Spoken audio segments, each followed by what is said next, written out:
కుటుంబానికి రండి నాయన. ఎంతకాలం ఈ వేదన, ఎంతకాలం ఈ దుఃఖము, ఎంతకాలం ఈ సమస్యలు ప్రభు. అయ్యా నేను నమ్మిన వాటిని తల కింద ఉంచుతాను కానీ తోక కింద ఉంచున్నావు ప్రభు. ఈ రాత్రి రావాలి ఎంతగా దావీదు కుమారుడా, దావీదు కుమారుడా, నన్ను దాటిపోవద్దయ్యా, నన్ను దాటిపోవద్దు నాయన. 38 సంవత్సరాలుగా బెతెస్దా కోనేటి అంత పడిన వ్యక్తితో మాట్లాడావు కదా ప్రభు. 2000 దయ్యములు పట్టిన యవనస్తుడిని బాగు చేసావు కదా నాయన. అయ్యా కానాను స్త్రీ కుమార్తె ప్రభావిగా దయ్యము పట్టి బాధపట్టే బాగు చేశావు.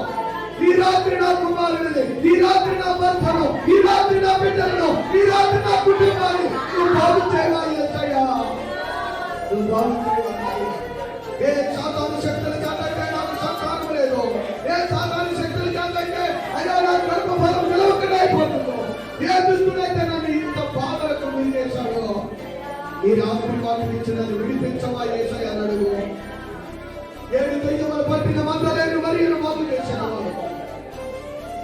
అప్పుడు మాటలతో నలిగిపోతున్న ఆ తల్లి కుటుంబం నూనెతో నింపినవాళ్ళు ఈ రాత్రి తల్లి అడిగి రాత్రి అడిలో ప్రభు దావీదు కుమారుడా, నా బిడ్డని కనికరించయ్యా, దావీదు కుమారుడా, నా కుటుంబాన్ని కనికరించవా అడిగి రాత్రి ఆయన నాటిపోయింది కాదు.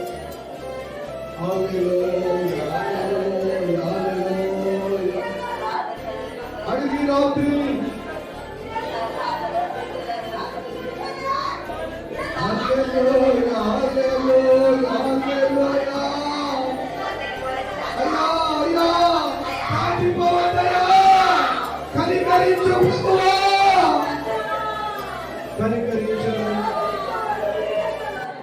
చెడిపోయిన బ్రతుకులను, పాడైపోయిన కుటుంబాలను బాగు చేస్తున్నావు. అయ్యా నా మీద పడిన ఈ రాళ్ళు, నా మీద పడిన ఈ నిందలు, ఈ నిందలనే రాళ్ళు తొలగించవా, ఈ భారాన్ని విడిపించవా ప్రభా. ఈ రాత్రి నన్ను స్వస్థపరచవా నన్ను ఈ రాత్రి.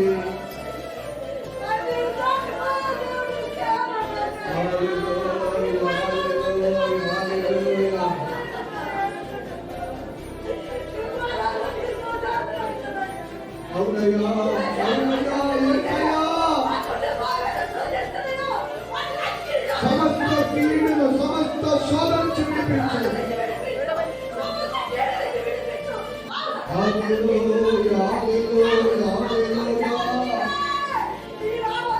విడుదల కావాలి ప్రభు. ఈ రాత్రి సమాధానం కావాలి. ఈ రాత్రి ప్రతి చీకటి యేసు నామములో ప్రభావిగా కాలిపోవును గాక. ఈ రాత్రి ఎవరైతే సాతాను స్వభావం చేత బాధింపబడుతున్నారో వారి చుట్టూ దేవుని అగ్ని కంచుగా ఉండదు గాక. ప్రతి చీకటి శక్తుల ప్రభావం అగ్ని చేత కాల్చివేయబడును గాక.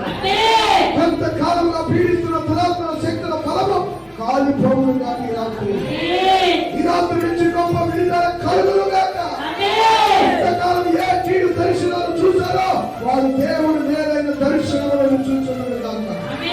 రాత్రి నుంచి కీడు కొట్టివేయబడును గాక, కొట్టివేయబడును గాక.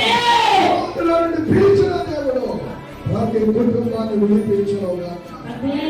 మృతులను సజీవులుగా చేసి ప్రేమగల తండ్రి సేకరణ ఆరాధన ఇచ్చిన ఉపవాసం ఇచ్చిన విధానాన్ని మరైతే మరింత యేసు నామములో అడుగుచున్నాను తండ్రి, ఆమేన్. దయచేసి పిలవబడిన వాళ్ళందరికీ రండి.